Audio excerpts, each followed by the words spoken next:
যে খবরে নজর রাখবো, যাদবপুর বিশ্ববিদ্যালয়ের এক ছাত্রীর অস্বাভাবিক মৃত্যু।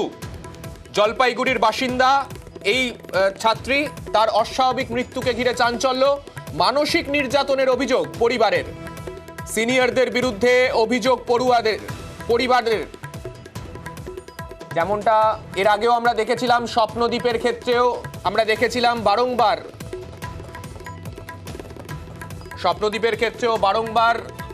যে প্রশ্ন উঠেছিল, সেই প্রশ্ন আরো একবার তুলে দিল যাদবপুরের আরো এক ছাত্রীর রহস্য মৃত্যু। আমাদের সঙ্গে রয়েছেন আমাদের প্রতিনিধি রকির কাছে যাব। রকি, জলপাইগুড়ির বাসিন্দা এই পড়ুয়ার, তার মৃত্যু হলো কিভাবে?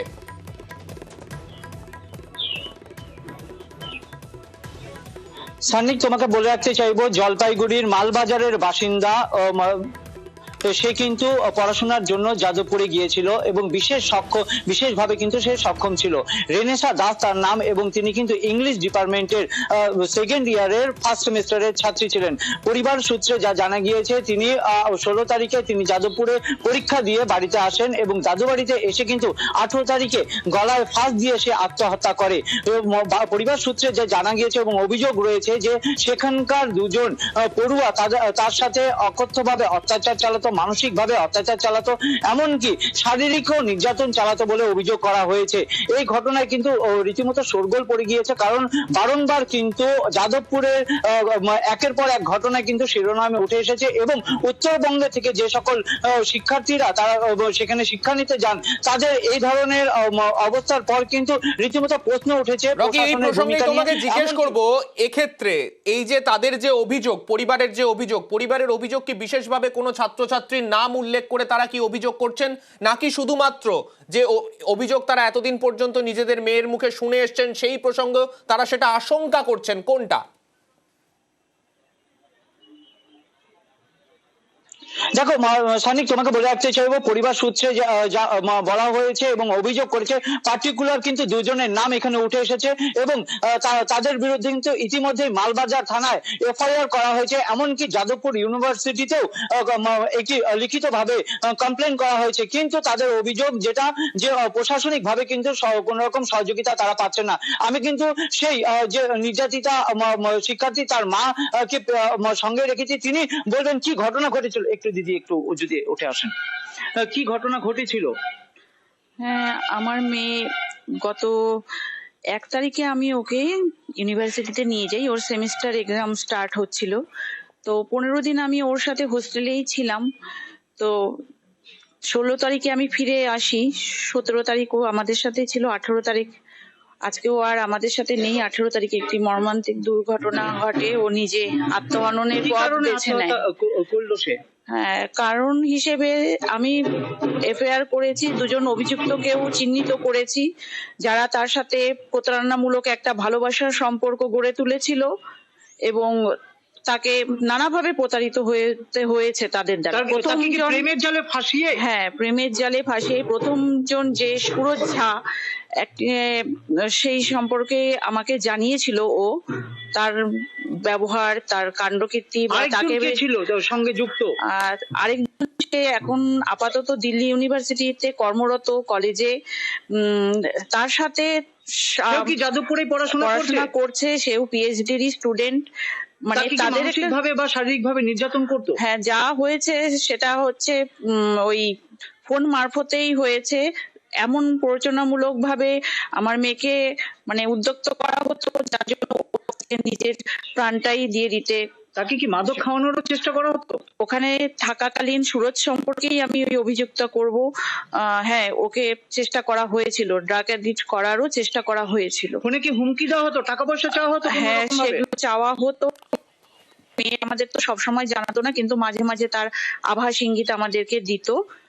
আর আপনারা কি কর্তৃপক্ষ যাদবপুর ইউনিভার্সিটিতে কি এই বিষয়ে জানিয়েছিলেন এর আগে? না, জানাইনি কখনো, কারণ এই ব্যাপারটাকে তখন মেয়ে, যেহেতু একজন মেয়ে, আমি তার অভিভাবিকা, আমার মেয়ের সম্পর্কে কোনো রকম দুর্নাম হোক বা সে সেখান থেকে তার কেরিয়ারটা সম্পূর্ণ করুক নিশ্চিন্তভাবে, সেটাই আমি ভেবেছিলাম। মানে আশঙ্কায় ছিলেন যদি আপনারা জানান তাহলে আপনাদের উপরে প্রেশার ক্রিয়েট হতে পারে বা অন্যরকম আমার মেয়ের প্রাণ সংশয়েরও হতে পারে, কিন্তু সেই প্রাণ সংশয় হলোই।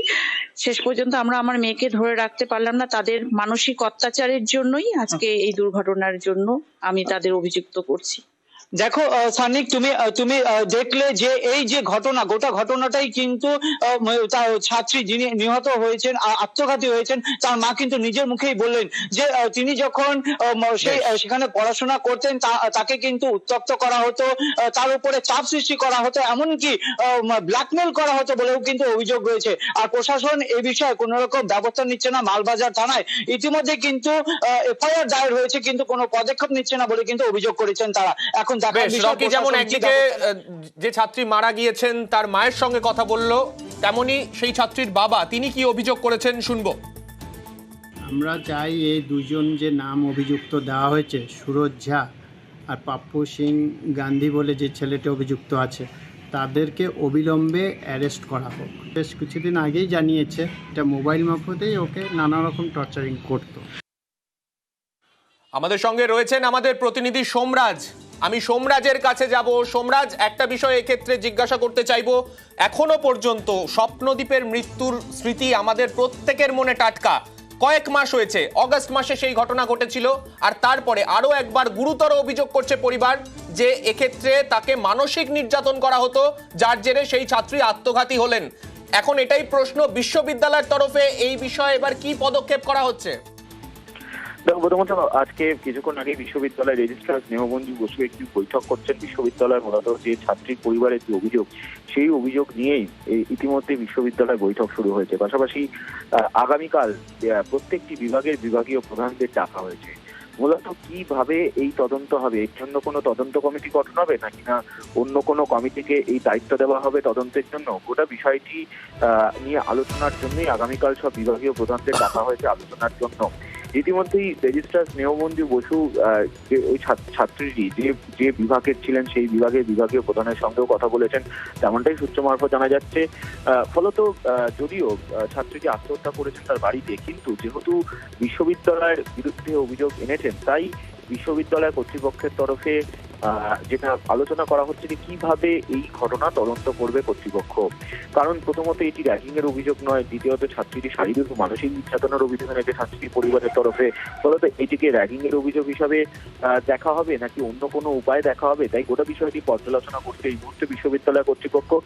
সূত্র মাত্র জানা যাচ্ছে এখনো পর্যন্ত বিশ্ববিদ্যালয় কোনো সিদ্ধান্ত নিতে পারেনি, তবে আজকে বিকেলের মধ্যেই বিশ্ববিদ্যালয় কর্তৃপক্ষ এই বিষয় নিয়ে সিদ্ধান্ত নেবে, কাকে তদন্তের ভার দেবে। আর দ্বিতীয়ত আগামীকাল সব বিভাগীয় প্রধানদের বৈঠকে ডেকেছে বিশ্ববিদ্যালয় কর্তৃপক্ষ।